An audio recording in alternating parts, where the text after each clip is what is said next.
ನ್ಯೂಸ್ವರೆಗೆ ಸ್ವಾಗತ. ಐನೂರವರೇ, ಒಂದು ಪ್ರಶ್ನೆ ಇರ್ತಕ್ಕಂಥದ್ದು, ನಮ್ಮದು ಬಹುತ್ವದ ಪ್ರಜಾತಂತ್ರ, ಮಲ್ಟಿ ಪಾರ್ಟಿ ಸಿಸ್ಟಮ್ ಇರ್ತಕ್ಕಂಥದ್ದು. ನೀವು ಎಲ್ಲೋ ಒಂದು ಕಡೆ ಮೋದಿನ ಬಿಂಬಿಸೋ ಮೂಲಕ ಇನ್ನೇನು ದೇಶ ಜನ ಎಲ್ಲ ಓಟ್ ಹಾಕ್ಬಿಟ್ಟು ಪ್ರಧಾನಮಂತ್ರಿ ಮಾಡೇ ಬಿಟ್ರು ಅನ್ನೋ ರೀತಿ ಸಂಭ್ರಮಿಸ್ತಾ ಇದ್ರು. ಒಂದು ಭಾಗ ಇದರಲ್ಲಿ ನಿಮ್ಮ ಪಕ್ಷದ ತೀರ್ಮಾನ. ಇನ್ನೊಂದು ಕಡೆ ಮೋದಿ ವಿರುದ್ಧ ಯಾರಾದರೂ ಮಾತಾಡಿದ್ರೆ ಅಥವಾ ಏನಾದರೂ ಅಭಿಪ್ರಾಯ ವ್ಯಕ್ತಪಡಿಸಿದ್ರೆ ಅವರೆಲ್ಲರೂ ಕೂಡ ದೇಶದ್ರೋಹಿಗಳನ್ನೋ ರೀತಿ ಬಿಂಬಿಸ್ತಾ ಇದ್ರಲ್ಲ, ಇದನ್ನು ಒಂದು ರೀತಿ ಫ್ಯಾಸಿಸ್ಟ್ ಮನೋಭಾವ ಅಂತ ಅನ್ಸುತ್ತೆ ಅಂತ. ಮೋದಿ ವಿರುದ್ಧ ಯಾರು ಮಾತಾಡಂಗಿಲ್ಲ, ಯಾರು ಕಮೆಂಟ್ ಮಾಡಂಗಿಲ್ಲ, ಅವರು ಒಂದು ವೇಳೆ ಕಮೆಂಟ್ ಮಾಡಿದ್ರೆ ಆತ ದೇಶದ್ರೋಹಿ ಆಗ್ತಾನೆ, ಪರವಾಗಿ ಮಾತಾಡಿದ್ರೆ ದೇಶಭಕ್ತ ಆಗ್ತಾನೆ, ಈ ರೀತಿ ಮನಸ್ಥಿತಿ ಬೆಳೆಸ್ತಾ ಇದ್ರೆ ಎಲ್ಲೋ ಒಂದು ಕಡೆ ನೀವು ಅಮೆರಿಕ ಮಾದರಿಯ ಚುನಾವಣೆ ತಯಾರಿ ನಡೆಸ್ತಾ ಇದ್ದೀರಾ ಅಂತ. ಯಾವ ಮಾದರಿ ಅನ್ನೋದಕ್ಕಿಂತ ಆಯ್ಕೆ ನಮ್ಮದು, ನರೇಂದ್ರ ಮೋದಿ ನಮ್ಮ ಅಭ್ಯರ್ಥಿ ಅಂತ. ಪ್ರಧಾನಮಂತ್ರಿ ಮಾಡುವಂಥ ಆಯ್ಕೆ, ಮಾಡದೇ ಇರುವಂಥ ಆಯ್ಕೆ ಜನರದ್ದು. ನಮ್ಮ ಅಭ್ಯರ್ಥಿ ನಾವು ಆಯ್ಕೆ ಮಾಡಬೇಕಾದ್ರೆ ಇವ್ರು ಯಾರನ್ನು ಕೇಳಿ ನಾವು ಮಾಡಬೇಕಾಗಿಲ್ಲ, ಅನಂತಮೂರ್ತಿನ ಇನ್ನೊಬ್ಬರನ್ನು ಕೇಳಿ. ಆದರೆ ಪ್ರಧಾನಮಂತ್ರಿ ಮಾಡುವಂಥ ಮತ್ತು ಬಿಡುವಂಥ ಅಧಿಕಾರ ಅವರಿಗೆ ಮಾತ್ರ ಇದೆ ಹೊರತು ನಮ್ಮ ಪಾರ್ಟಿಯಿಂದ ನಾವು ಮಾಡಿಕೊಂಡಂಥ ಅಭ್ಯರ್ಥಿ ಬಗ್ಗೆ ಮಾತಾಡೋಕ್ಕೆ ಅನಂತಮೂರ್ತಿಯವ್ರಿಗಾಗಲಿ ಬೇರೆಯವ್ರಿಗಾಗಲಿ ಏನು ಹಕ್ಕಿದೆ?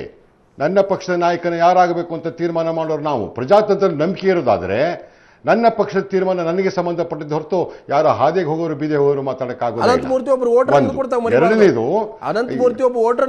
ವೋಟರ್ ಆಗಿರಬಹುದು, ವೋಟರ್ ಆಗಿರ್ಲಿ, ಅಲ್ಲ ವೋಟರ್ ಹೌದು, ಅದ್ರ ಬಗ್ಗೆ ಇಲ್ಲ ಅಂತ ಹೇಳ್ತಾ ಇಲ್ಲ. ನನ್ನ ಪಕ್ಷದ ನಾಯಕ ಯಾರಾಗಿರ್ಬೇಕು ಅಂತ ತೀರ್ಮಾನ ಮಾಡೋ ಅಧಿಕಾರ ಅವ್ರಿಗಿಲ್ಲ. ಚುನಾವಣೆಯೊಳಗೆ ಅವರು ವಿರೋಧ ಮಾಡುವುದಿದ್ರೆ ಪ್ರಚಾರವನ್ನ ಮಾಡಲಿ, ಚುನಾವಣೆಯಲ್ಲಿ ಅಲ್ಲಿ ಬಂದು ಸಭೆಗಳನ್ನು ನಡೆಸಲಿ, ಅದನ್ನ ಯಾರು ಪ್ರಶ್ನೆ ಮಾಡ್ತಾ ಇಲ್ಲ. ದೇಶ ಬಿಟ್ಟು ಹೋಗ್ತೀನಿ, ಈ ಒಂದು ರೀತಿಯ ಆಪರ್ಚುನಿಸ್ಟ್, ಅವಕಾಶವಾದಿಯಾಗಿರ್ತಕ್ಕಂಥ ಅನಂತಮೂರ್ತಿಯರ ಬಗ್ಗೆ ನಮ್ಮದೇ ಆದಂಥ ನಿಲುವುಗಳು ನಮಗೂ ಇವೆ. ನೀವು ದತ್ತ ಅವರು ಪ್ರಸ್ತಾವ ಮಾಡಿದ್ರು ಜಯಪ್ರಕಾಶ್ ನಾರಾಯಣ್ ಹೋರಾಟ, ಆ ಹೋರಾಟದಲ್ಲಿ ಅವರು ಡ್ರಾಯಿಂಗ್ ರೂಮಲ್ಲಿ ಕೆಲಸ ಮಾಡಿರ್ಬೋದು ಅನಂತಮೂರ್ತಿಯವರು. ನಾನು ವಿದ್ಯಾರ್ಥಿಗಳಲ್ಲಿ ನೇರವಾಗಿ ಆ ಹೋರಾಟದಲ್ಲಿ ಪಾಲ್ಗೊಂಡು 1.5 ವರ್ಷ ಮೀಸಾದಲ್ಲಿದ್ದವನು, ಬೆಂಗಳೂರು, ಬಳ್ಳಾರಿ ಮತ್ತು ಗುಲ್ಬರ್ಗ ಜೈಲಲ್ಲಿ. ಆ ಹೋರಾಟದಲ್ಲಿ ನನ್ನಂತೆ ಸಾವಿರಾರು ಜನ ಯುವಕರು, ಶಿವಮೊಗ್ಗ ಒಂದೊಳಗೆ ನಾನು ಸತ್ಯಾಗ್ರಹ ಮಾಡಿದಾಗ 87 ಜನ ವಿದ್ಯಾರ್ಥಿನ ಪಾಲ್ಗೊಂಡು ಮಾಡಿದಂಥರು. ಅಂಥ ಹೋರಾಟವನ್ನು ಕಟ್ಟಿದವ್ರಿಗೂ ನಮಗೂ ಕೂಡ ಹೇಳುವಂಥ ಹಕ್ಕಿದೆ. ಅನಂತಮೂರ್ತಿಯವರು ಯಾವ ಸೈದ್ಧಾಂತಿಕ ಪ್ರಶ್ನೆ ಇಟ್ಟಿದ್ದಾರೆ? ಯಾವತ್ತೂ ಸೈದ್ಧಾಂತಿಕವಾಗಿ ನಡ್ಕೊಂಡಿದ್ದಾರೆ ಅವರು. ಅವತ್ತಿನ ದಿವಸ ಲೋಕಸಭಾ ಅಭ್ಯರ್ಥಿ ಆಗಬೇಕು ಅಂತಕ್ಕಂಥ ಚಡಪಡಿಕೆ ಇತ್ತು ಶಿವಮೊಗ್ಗದಲ್ಲಿ, ನಾವು ಜಯೇಶ್ ಪಟೇಲ್ರನ್ನ ಮಾಡ್ಕೊಂಡ್ವಿ. ಆನಂತರ ಅವರು ಕೇಂದ್ರದಲ್ಲಿ ಬಿಜೆಪಿ ಸರ್ಕಾರ ಬಂತು. ಬಿಜೆಪಿ ಸರ್ಕಾರದೊಳಗೆ ಒಂದು ಪುಣೆಯ ಒಂದು ಇನ್ಸ್ಟಿಟ್ಯೂಟ್ಗೆ ಚೇರ್ಮನ್ರಾದರು. ರಾಮಕೃಷ್ಣ ಹೆಗಡೆ ಇದ್ರೆ ಜಮೀನು ಪಡ್ಕೊಂಡ್ರು. ಜಯೇಶ್ ಪಟೇಲ್ ಕಾಲದೊಳಗೆ ಡಾಲಸ್ ಖಾನ್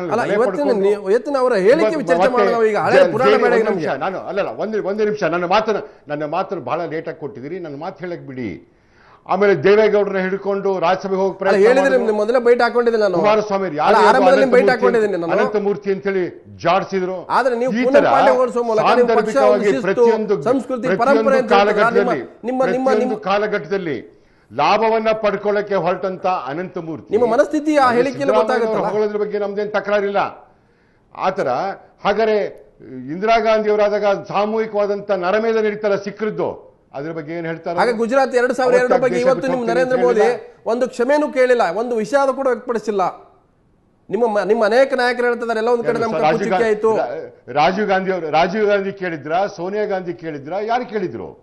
ಹಾಗಾಗಿ ಈಗ ಇದನ್ನ ನಮ್ಮ ಹೇಳಿಕೆಯನ್ನ ವಿರೋಧಿಸುವಂತವ್ರು ಹೇಗೆ ನಮಗೆ ಫ್ಯಾಸಿಸ್ಟ್ ಅಂತ ಕರೀತಾರೋ, ಇನ್ನೊಂದು ರೀತಿಯ ಫ್ಯಾಸಿಸ್ಟ್ ಮನೋಭಾವದವರು, ಒಂದೇ ರೀತಿಯ ಸ್ಕೂಲ್ ಆಫ್ ಥಾಟ್ನವರು. ಹಾಗಾಗಿ ಇಲ್ಲಿ ಸೈದ್ಧಾಂತಿಕವಾದಂಥ ವಿರೋಧ ಇದೆ ಹೊರತು ಇದ್ರಾಗ ಯಾವುದೋ ಸೈದ್ಧಾಂತಿಕ ನಿಲುವು ಅವ್ರದ್ದು ಕಂಡು ಬರೋದಿಲ್ಲ. ಅನಂತಮೂರ್ತಿ ಒಂದು ಅವಕಾಶವಾದಿ, ಎಲ್ಲ ಪಕ್ಷಗಳ ಸಂಪರ್ಕ. ಸುಷ್ಮಾ ಸ್ವರಾಜ್ ಅವರು ಸೋನಿಯಾ ಗಾಂಧಿ ಪ್ರಧಾನಿ ಆದ್ರೆ ಅಂತ ಹೇಳಿದ್ರಲ್ಲ, ಅದನ್ನ ಹೇಗೆ ಒಪ್ಕೊಳ್ಳೋಕ್ಕಾಗತ್ತೆ? ಅದನ್ನು ಒಪ್ಪಲಿಲ್ವಲ್ಲ ಜನ, ಆ ಕೆಲಸವನ್ನು ಮಾಡಲಿಲ್ವಲ್ಲ, ಒಪ್ಪಲಿಲ್ವಲ್ಲ. ಅನಂತಮೂರ್ತಿಯವರು, ನಾನು ಯಾಕೆ ಹೇಳ್ತಾ ಇದ್ದೀನಿ, ಅನಂತಮೂರ್ತಿ ಪ್ರತಿಯೊಂದೊಳಗೂ ಪ್ರಚಾರ ತಗೊಳ್ಳಕೊಂಡೆ. ನಾನು ಇವತ್ತು ಹೇಳಿದಂತ ವಿಚಾರದ ಮೇಲೆ ಇಷ್ಟೊಂದು ಚರ್ಚೆ ನಡೀತಾ ಇದೆ. ಹೇಗೆ ಇಲ್ಲಿ ಚುನಾವಣೆ ಮಾಡೋರು ಯಾರೋ ಹೊಡೆದಾಡ. ಒಂದೇ ನಿಮಿಷ ನನಗೆ ಅವಕಾಶ ಕೊಡಬೇಕು, ಒಂದೇ ನಿಮಿಷ ಅವಕಾಶ ಕೊಡಿ. ಅಲ್ಲ, ಒಂದೇ ನಿಮಿಷ ಅವಕಾಶ ಕೊಡಿ ನಂಗೆ, ಹಾಗೆ ನಂಗೆ ಅವಕಾಶ ಸಿಕ್ಕಿಲ್ಲ. ಇವರು ಪ್ರಚಾರ ಪ್ರಿಯ. ಹೇಗಲ್ಲಿ ಕ್ರಿಕೆಟ್ ವಿಶ್ವಕಪ್ ನಡಿಬೇಕಾದ್ರೆ ಆಡ್ದವ್ರು ಯಾರೋ, ನೋಡಿದವ್ರು ಯಾರೋ, ಒಳಗೆ ಬಂದವ್ರು ಯಾರೋ, ಫೀಲ್ಡ್ ಮಾಡಿದವ್ರು ಯಾರೋ, ಪ್ರಚಾರ ತಗೊಳಕ್ ಹೇಗೆ ಪೂನಂ ಪಾಂಡೆ ನಗ್ನವಾಗಿ ಹೋಗ್ತೀನಿ ಅಂತ ಹೇಳಿ ಪ್ರಚಾರ ಪ್ರಿಯರಾದಂತ ಅದು ಲಾಭ ತಗೊಳಕ್ಕೆ ಹೊರಟಿದ್ದಾರೆ ಅವರು. ಅದರ ಬದಲಾಗಿ ಬನ್ನಿ ಬಿಜೆಪಿನ ವಿರೋಧಿಸುವುದಾದ್ರೆ ಅಂದ್ರೆ ಬೀದಿ ಮೋದಿ ಬರ್ಲಿ ಅಂತ ವಿರೋಧಿಸುವುದಾದ್ರೆ ಹೇಳ್ತಾರೆ, ತಮ್ಮ ಖಂಡಿತ. ವಿಚಾರವನ್ನ ಭಗವಾನ್ ಅವರೇ, ಸಭೆ ನಾನು ಒಂದು ಮಾಡಿ. ಪ್ರಶ್ನೆಯಲ್ಲಿ ಭಗವಾನ್ ಅವರೇ, ಒಂದು ಸೈದ್ಧಾಂತಿಕವಾಗಿ ವಿರೋಧ ಮಾಡೋದೇ ಆದ್ರೆ ಸೈದ್ಧಾಂತಿಕವಾಗಿ ಜಾಗೃತಿ ಮಾಡಿ, ನರೇಂದ್ರ ಮೋದಿ ನಾಯಕತ್ವ ಸೋಲಿಸಿ ನಾವು ಓಟ್ ಕೇಳಬೇಕಪ್ಪ, ಬೇಡ ಅವ್ರಿಗೆ ಓಟ್ ಹಾಕಿ, ಆ ರೀತಿಯ ಕೆಲಸ ಮಾಡೋದು ಬಿಟ್ಬಿಟ್ಟು ಒಂದು ವೇದಿಕೆಯಲ್ಲಿ ಹೇಳಿಕೆ ಕೊಟ್ಟ ತಕ್ಷಣ ಜನ ಬದಲಾವಣೆ ಆಗ್ತಾರೆ ಅಂತ ಯಾಕೆ ಭಾವಿಸ್ಬೇಕು ಅಂತ? ಇಲ್ಲ, ಅದರ ಆ ಅಭಿಪ್ರಾಯ ನಂದಿಲ್ಲ. ಅದಕ್ಕೋಸ್ಕರ ನಾನು ಹೇಳಿದ್ದು, ಅವರು ದೇಶಪ್ರೇಮಿ ಆಗಿದ್ದರೆ ಈ ಪಲಾಯನವಾದದ ಮಾತುಗಳನ್ನ ಬಿಟ್ಟು ಜನರನ್ನು ಮಾರ್ಗದರ್ಶನ ಮಾಡುವ ಕೆಲಸವನ್ನು ಅವ್ರು ಮಾಡಬೇಕಿತ್ತು. ನೀವು ಪ್ರಜಾಪ್ರಭುತ್ವವಾದಿ ಅಂತ ಹೇಳ್ತಾ ಇದ್ದಾರೆ, ಅದು ತಪ್ಪು. ಅದನ್ನು ನಾನು ಒಪ್ಪಲಾರೆ. ಯಾಕೆ ಅಂತ ಅಂದರೆ, ಅವರು ಮಾನಸ ಗಂಗೋತ್ರಿಯಲ್ಲಿ ಪ್ರಾಧ್ಯಾಪಕರಾಗಿದ್ದಾಗ ದೇಶದ ಒಂದು ನೀತಿಯಾದಂಥ ಮೀಸಲಾತಿಯನ್ನು ಖಂಡಿಸರು. ಆಗ ವಿದ್ಯಾರ್ಥಿಗಳೆಲ್ಲ ಅವರ ಮೇಲೆ ಎಗರು ಬಿದ್ದರು. ಅವರ ಎದುರುಗಡೆ ಕುಳಿತುಕೊಂಡು ಅವ್ರಿಗೆ ಸಮಜಾಯಿಷಿ ಕೊಡೋ ಶಕ್ತಿ ಇಲ್ಲದೆ ಅವರು 1 ತಿಂಗಳು ತಲೆಮರೆಸ್ಕೊಂಡ್ರು. ಇದು ಮೈಸೂರಲ್ಲಿ ನಾವು ನೋಡಿದ್ದೀವಿ. ಆದ್ದರಿಂದ ಭಾರಿ ಹೋರಾಟಗಾರ ಆಗಲಿ, ಕ್ರಾಂತಿಕಾರಿ ಆಗಲಿ, ಸಮಾಜವಾದಿ ಆಗಲಿ ಯಾವುದೂ ಅಲ್ಲ. ಆತ ಒಬ್ಬ ನಾವು ನೋಡಿದಾಗೆ ಸಂಪೂರ್ಣವಾದ ಅವಕಾಶವಾದಿ, ಸ್ವಂತವಾದಿ. ಸೊ ಚಿದಾನಂದ ಮೂರ್ತಿ ಅವರೇ, ಸೊ ಈ ರೀತಿ ಅಭಿಪ್ರಾಯಗಳು ಬಂದ ಏಕಮುಖಿ ದಾಳಿ ಮಾಡುವಂಥದ್ದು, ಚಿದಾನಂದ ಮೂರ್ತಿ ವ್ಯಕ್ತಪಡಿಸುವ ಅಭಿಪ್ರಾಯಕ್ಕೆ ಅದನ್ನು ಪ್ರತಿಯಾಗಿ ದಾಳಿ ಮಾಡುವಂಥದ್ದು ಅಥವಾ ಇನ್ನೊಬ್ಬರು ಹೇಳಿದಾಗ ದಾಳಿ ಮಾಡುವಂಥದ್ದೇ ಒಂದು ಒಳ್ಳೆಯ ಬೆಳವಣಿಗೆ ಅಲ್ಲ ಅಂತ ಹೇಳ್ತಾರೆ. ಅಲ್ಲ, ಈಗ ಹಾಗೆ ದಾಳಿ ಮಾಡ್ತಕ್ಕಂಥ ಸರಿಯಲ್ಲ.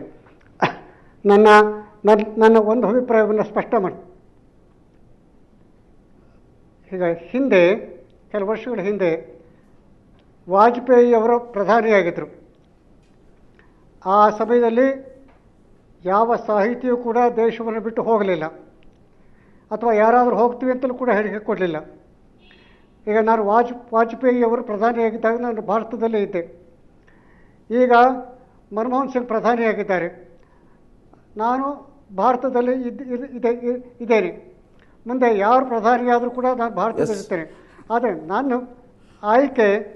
ವೈಯಕ್ತಿಕವಾದ ಆಯ್ಕೆ ಅದು ಮೋದಿಯವರು ಕೂಡ ವೈಯಕ್ತಿಕ ಆಯ್ಕೆನೇ, ಇದು ಅನಂತಮೂರ್ತಿಯವರ ವೈಯಕ್ತಿಕ ಹೇಳಿಕೆನೇ ಮಾಡಿದ್ದೇನೆ. ಅನೇಕ ಕಾರಣಗಳಿವೆ. ಆ ಪ್ರಶ್ನೆ ದತ್ತ ಅವರೇ, ಇವತ್ತು ಇಷ್ಟೇ ಚರ್ಚೆ ಮಾಡ್ತಾ ಇದ್ದಲ್ಲ, ಸಮಾಜವಾದಿಗಳಿಂದನೇ ಇವತ್ತು ಪರಿಸ್ಥಿತಿ ನೀವು ಚರ್ಚೆ ಮಾಡ್ತಾ ಇದ್ದೀರಿ. ಈಗ ಯಾರು ಅನಂತಮೂರ್ತಿನ ಸೋಷಿಯಲಿಸ್ಟು, ಜೆಪಿ ಮೂವ್ಮೆಂಟ್, ಜಾರ್ಜ್ ಫರ್ನಾಂಡಿಸ್ ಇರ್ಬೋದು, ಜೆ.ಎಸ್. ಪಟೇಲ್ ಇರ್ಬೋದು, ಕುಮಾರಸ್ವಾಮಿ, ಎಲ್ಲರೂ ಕೂಡ ಇವರೆಲ್ಲರೂ ಕೂಡ ಬಿಜೆಪಿ ಜೊತೆ ಸಹವಾಸ ಮಾಡಿ ಇವತ್ತು ಹೇಳ್ತಾ ಇದ್ದೀರಿ. ಸರ್, ಒಂದು ನಿಮಿಷ ಹೇಳ್ಬಿಡ್ತೀರಿ, ಈ ಚರ್ಚೆಗಳು ಬೇಡ. ಮೊದಲಿಗೆ ಇದು ನಮ್ಮ ಅಧ್ಯಕ್ಷ ಮಾದರಿ ಚುನಾವಣೆ ಅಲ್ಲ, ನಮ್ಮ ಪ್ರಧಾನಿ ಆಯ್ಕೆ. ಬಟ್ ಅದು ನಡೀತಾ ಇದೆ ಈಗ. ಅದಕ್ಕೆ ಹೇಳ್ತೀನಿ, ಅದರಿಂದಲೇ ಯಾವಾಗ ಒಬ್ಬ ವ್ಯಕ್ತಿಯನ್ನು ಪ್ರಧಾನಿ ಅಭ್ಯರ್ಥಿ, ಭಾಳ ಶಾರ್ಟಾಗಿ ಹೇಳ್ತೀನಿ, ಪ್ರಧಾನಿ ಅಭ್ಯರ್ಥಿಯನ್ನು ಅವಹೇಳನ ಮಾಡುವುದು ಕೂಡ ಎಲ್ಲೋ ಒಂದು ಕಡೆ ಪರೋಕ್ಷವಾಗಿ ವ್ಯಕ್ತಿಯನ್ನು ವೈಭವೀಕರಣ ಮಾಡ್ಕೊಳ್ಳೋದಕ್ಕೆ ಅವಕಾಶ ಕೊಡುತ್ತೆ ಇನ್ನೊಬ್ಬರಿಗೆ. ಹಾಗಾಗಿ ವ್ಯಕ್ತಿ ಕೇಂದ್ರಿತವಾದ ಚರ್ಚೆನೇ ಶುದ್ಧ ಅಪ್ರಕೃತ. ನಾವು ಪ್ರಜಾಪ್ರಭುತ್ವದೊಳಗಡೆನಲ್ಲಿ ವ್ಯಕ್ತಿ ವೈಭವೀಕರಣ ಆಗಬಾರದು ಅಂತ ಬಯಸುವಂಥ, ಹಾಗಾಗಿ ಅದಕ್ಕೆ ಒಂದು ನಿಮಿಷ ಸರ್, ಪೂರ ಹೇಳ್ಬಿಡಿ, ಕ್ಲೋಸ್ ಮಾಡ್ತೇವೆ. ಹಾಗಾಗಿ ಅನಂತಮೂರ್ತಿಯವರು ಮೋದಿಯವರನ್ನ ಟೀಕೆ ಮಾಡೋದ್ರ ಮೂಲಕವಾಗಿ ಇನ್ನೊಬ್ಬರಿಗೆ ಅವರನ್ನು ವೈಭವೀಕರಣ ಮಾಡ್ಕೊಳ್ಳೋಕೆ ಅವಕಾಶ ಕೊಡ್ತಿದ್ದಾರೆ. ಅಲ್ಲಿ ಮೂಲಭೂತವಾಗಿ ಪ್ರಜಾಪ್ರಭುತ್ವ ವ್ಯವಸ್ಥೆ, ಭಾರತದ ಪ್ರಜಾಪ್ರಭುತ್ವ ವ್ಯವಸ್ಥೆ ಒಪ್ಕೊಂಡ್ರು ನಾವು ಇಂಥ ವ್ಯಕ್ತಿ ಕೇಂದ್ರ ಚರ್ಚೆಗೆ ಅವಕಾಶ ಕೊಡಬಾರ್ದು. ಎರಡನೇದು, ಇನ್ನೊಂದು, ಕಾಂಗ್ರೆಸ್ಸನ್ನು ಬೆಂಬಲಿಸಬೇಕು ಅನ್ನುವಂಥದ್ದಲ್ಲ. ನಾವು ಪ್ರಗತಿಪರವಾಗಿ ಯೋಚನೆ ಮಾಡುವಂಥವ್ರು, ಎಡಪಂಥೀಯವಾಗಿ ಚಿಂತನೆ ಮಾಡೋರು ಪ್ರಗತಿಪರರೇ, ವಿಚಾರವಾದಿಗಳೇ. ಅವರು ಕೂಡ ಕೋಮುವಾದವನ್ನು ವಿರೋಧ ಮಾಡೋರೆ. ಹಾಗಾಗಿ ಬರೀ ಸಮಾಜವಾದಿಗಳು ಮಾತ್ರ ಸೆಕ್ಯುಲರು ಅಂತಲ್ಲ, ಎಡಪಂಥೀಯ ಧೋರಣೆ ಹಾಗಾಗಿ ನಾವು ಇವತ್ತು ಯೋಚನೆ ಮಾಡಬೇಕಾಗಿರೋದು ಒಂದು ವೈಚಾರಿಕ ಸಂಘರ್ಷ ಮಾಡಬೇಕು. ಈಗ ಕಾಂಗ್ರೆಸ್ಸನ್ನು ಬೆಂಬಲಿಸಬೇಕು,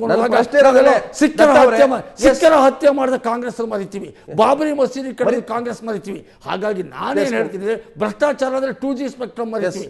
ಆ ಕಾರಣಕ್ಕೆ ನಾನು ಹೇಳ್ತೀನಿ, ಈ ಸಂದರ್ಭದಲ್ಲಿ ವ್ಯಕ್ತಿ ಕೇಂದ್ರಿತ ಚರ್ಚೆ ಬದಲಿಗೆ ಸೈದ್ಧಾಂತಿಕವಾದಂಥ ಚರ್ಚೆ ಮಾಡುವ ಮೂಲಕವಾಗಿ ಅನಂತಮೂರ್ತಿ ಅವ್ರ ಜೊತೆ ನಾನು ವೈಚಾರಿಕ ಸಂಘರ್ಷ ಇದೆ, ನನ್ನದು ಭಿನ್ನಾಭಿಪ್ರಾಯ ಇದೆ. ಕಾಂಗ್ರೆಸ್ ಬೆಂಬಲಿಸಬೇಕು ಅನ್ನೋ ಅನಂತಮೂರ್ತಿ ಅವರ ಹೇಳಿಕೆಯನ್ನು ನಾನು ಖಂಡಿಸ್ತೀನಿ. ಅದಕ್ಕೆ ನನಗೆ ಹಕ್ಕಿದೆ. ಯಾಕೆ ನಾನು ಕಾಂಗ್ರೆಸ್ ಬೆಂಬಲಿಸಲ್ಲ ಅಂತ ಹೇಳಿ ಅನಂತಮೂರ್ತಿ ಜೊತೆ ಚರ್ಚೆ ಮಾಡಬೇಕು. ಅದೇ ಅನಂತಮೂರ್ತಿ ಅವರು ಯಾಕೆ ಅನುಕೂಲವಾಗಿ ಈ ರೀತಿಯ ವಿವಾದದ ಹೇಳಿಕೆಯನ್ನು ಕೊಡ್ತಾ ಇದ್ದಾರೆ ಅಂತ ಅನೇಕ ಸಂದರ್ಭದಲ್ಲಿ ಈ ರೀತಿ ಅನಂತಮೂರ್ತಿ ಹೇಳಿಕೆ ಕೊಡುವ ಮೂಲಕ ಅನೇಕ ಲಾಭಗಳನ್ನು ಮಾಡ್ಕೊಂಡಿದ್ದಾರೆ ಅಂತ ಆರೋಪ ಕೊಟ್ಟಿದೆ. ಆದರೆ ಇದೇನೇ ಇರಲಿ, ಸದ್ಯದ ಹೇಳಿಕೆ ಏನಿದೆ ಅದು ಒಂದು ಕಡೆ ಒಂದು ಪಕ್ಷವನ್ನು ವಿರೋಧ ಮಾಡುವಂಥದ್ದು, ಇನ್ನೊಂದು ಪಕ್ಷಕ್ಕೆ ಅನುಕೂಲ ಮಾಡುವಂಥದ್ದು, ಇದು ಎಷ್ಟು ಮಟ್ಟಿಗೆ ಪ್ರಜಾತಂತ್ರಕ್ಕೆ ಮಾರಕ, ಎಷ್ಟು ಪ್ರಜಾತಂತ್ರಕ್ಕೆ ಪೂರಕ ಅನ್ನುವಂಥದ್ದು ಕೂಡ ಜನರಿಗೆ ಬಿಟ್ಟಂತ ವಿಚಾರ. ಇದು ಇವತ್ತಿನ ನ್ಯೂಸ್ ಅವರ್ ನೇರ ನಿರಂತರ ಸುದ್ದಿ ನೋಡ್ತಾರೆ ಸುವರ್ಣ ನ್ಯೂಸ್.